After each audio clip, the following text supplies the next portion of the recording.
नमस्कार श्रोताओं, रेडियो जागो 90.4 एफएम में मैं अभय शंकर गौड़ स्वागत कर रहा हूं हरदोई की मुख्य विकास अधिकारी सौम्या गुरुरानी जी का। आपको जैसा मालूम है कि वर्ष 2025 की शुरुआत हो गई है और इस वर्ष में हम जब देखते हैं तो एक विकास की बड़ी पृष्ठभूमि हमको 2024 से दिखलाई पड़ती, जो 2024 वर्ष में विकास के नए आयाम लोगों के घरों तक पहुंचे, क्योंकि हरदोई 45 लाख की आबादी और विकास की किरण कैसे हर घर में पहुंच सके, इसके लिए मैम से जानना चाहते हैं कि कैसे हर घर में ये किरण पहुंची 2024 में और आने वाले इस हमारे 2025 के वर्ष में अब क्या योजनाएं हैं। नमस्कार सभी श्रोताओं को रेडियो जागो की। जहां तक बात है 2024 की, विभिन्न योजनाएं जो शासन के द्वारा संचालित हैं उनका क्रियान्वयन बेहतर ढंग से करने का पूर्ण प्रयास किया गया है जनपद प्रशासन द्वारा, और विभिन्न क्षेत्रों में विभिन्न विभागों के द्वारा मेहनत करके अपने अपने लक्ष्यों की पूर्ति की गई है और प्रयास किया गया है जो अंतिम व्यक्ति है हमारे जनपद का, उस तक उन योजनाओं का लाभ पहुंचे। सीडीओ मैम, अभी तक बहुत से ऐसे पात्र लोग थे जो आवास का लाभ नहीं उठा पा रहे थे, जो प्रधानमंत्री आवास योजना हो चाहे मुख्यमंत्री आवास योजना हो। तो अब इन पात्र व्यक्तियों को क्या हो रहा है, किस तरीके से इनको आवास की सुविधा प्राप्त होगी। साथ ही साथ हम ये भी जानना चाहते हैं हरदोई में प्रधानमंत्री आवास योजना और मुख्यमंत्री आवास योजना से कैसे और कितने लोग अभी तक लाभान्वित हुए हैं। 2025 में प्रधानमंत्री आवास का नया सर्वे भी प्रारंभ होने वाला है, मैं आपको बताना चाहती हूँ। तो वो भी, उसका भी स्वीकृति हो गई है भारत सरकार से और नया सर्वे प्रारंभ होगा। जी, बहुत दिन से अवेटेड है और कई लोगों की शिकायतें भी इस संबंध में प्राप्त होती रहती हैं कि वो छूट गए हैं, उनको सूची में पात्र हैं, लेकिन हम क्योंकि वो सूची फ्रीज हो गई थी तो हम उनको सम्मिलित नहीं कर पाते थे पात्र होने के बावजूद। तो इस विषय में अब निर्देश जारी होंगे और ये कार्य भी प्रारंभ होगा 2025 में। यदि हम बात करें आवास की, प्रधानमंत्री आवास या मुख्यमंत्री आवास की, तो बहुत बड़ी संख्या में जनपद में आवासों की स्वीकृतियां हुई हैं और पूर्णता की गई है। जो आवास गरीबों के लिए शासन के द्वारा स्वीकृत किए जाते हैं उसमें प्रधानमंत्री आवास में 94,000 से अधिक की स्वीकृतियां की गई हैं, जिसमें अब तक 93,429 आवास अब तक पूर्ण हो चुके हैं।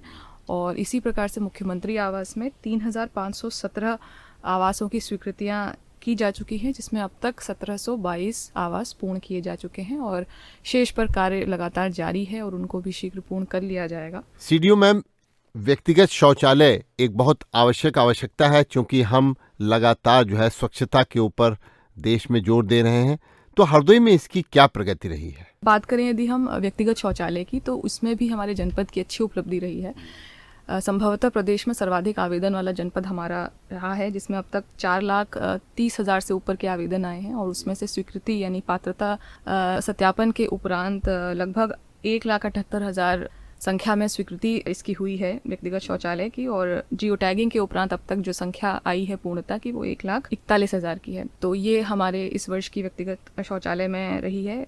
सीडीओ मैम, शिकायतें तो लोगों की आती ही हैं, तो जन सुनवाई के माध्यम से जिस तरीके से शिकायतों का निस्तारण हरदोई में हो रहा है उसकी प्रगति कैसी है यहाँ पर? किसी भी योजना का क्रियान्वयन तभी सक्सेसफुल माना जाएगा जब जन सुनवाई में उसमें शिकायतें कम आने लगे। तो जिलाधिकारी महोदय के द्वारा इसका एक एनालिसिस किया गया था और उनके द्वारा एक पहल ये भी की गई थी कि उनके कार्यालय से सभी विभागों को जोड़ा जाता है। जो जन सुनवाई का अवधि है उस समय, उससे ये पुष्टि भी होती है कि अधिकारी अपने कार्यालय में बैठ के जन सुनवाई कर रहा है या नहीं कर रहा है। और इस पहल के निरंतर क्रियान्वयन से एक ये बदलाव आया कि आईजीआरएस की शिकायतों की संख्या में कमी आई है। एक डेटा एनालिसिस किया गया, उसमें ये निकला था कि सितंबर से अक्टूबर में 1,500 की कमी हुई और अक्टूबर से नवंबर में 2,500 की कमी हुई। ये दर्शाता है कि संतुष्टि बढ़ी है लोगों में कार्यक्रमों के संबंध में। तो इस प्रकार से अगर देखा जाए ओवरऑल काफ़ी बेहतर चीज़ें की गई हैं, काफ़ी प्रयास हुए हैं, कई प्रयासों की सराहना भी हुई है, कुछ उपलब्धियाँ भी हुई हैं।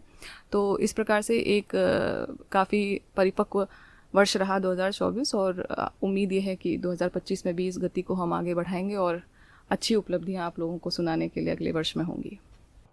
सीडीओ मैम, वर्ष 2025 में एक नई योजना पे कार्य किया जा रहा है सरकार द्वारा और वो है जीरो पॉवर्टी लाइन। ये योजना क्या है और कैसे लोग इससे लाभान्वित होंगे? 2025 में एक बहुत बड़ी योजना या प्रयास होगा ज़ीरो पॉवर्टी का।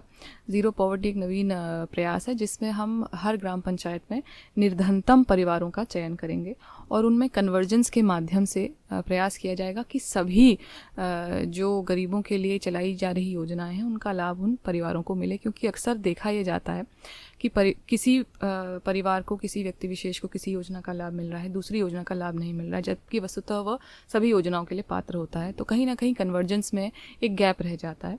उस गैप की पूर्ति के लिए ज़ीरो पॉवर्टी योजना चल रही है, जिसका अभी हम एन्यूमरेशन का सर्वे का काम हर ग्राम पंचायत में भी चल रहा है। तो ये एक गांव में जीरो पॉवर्टी लाइन का जो कार्यक्रम है, इसमें कितने लोगों को चयनित किया जाना है? इसमें अभी शासन के द्वारा हर गांव में मैक्सिमम 25 परिवारों के चयन की बात की गई है और जैसा इसमें निर्देश प्राप्त होंगे तदनुसार हम लोग उसमें कार्रवाई करेंगे। तो इसमें लोगों की आमदनी या वो पहले से कोई योजना का लाभ ले रहे हैं उनको नहीं मिलेगा ना? नहीं, उसमें मानक सरकार के द्वारा तय हैं कि किन लोगों का आपको एन्यूमरेशन करना है, किन मानकों पे करना है।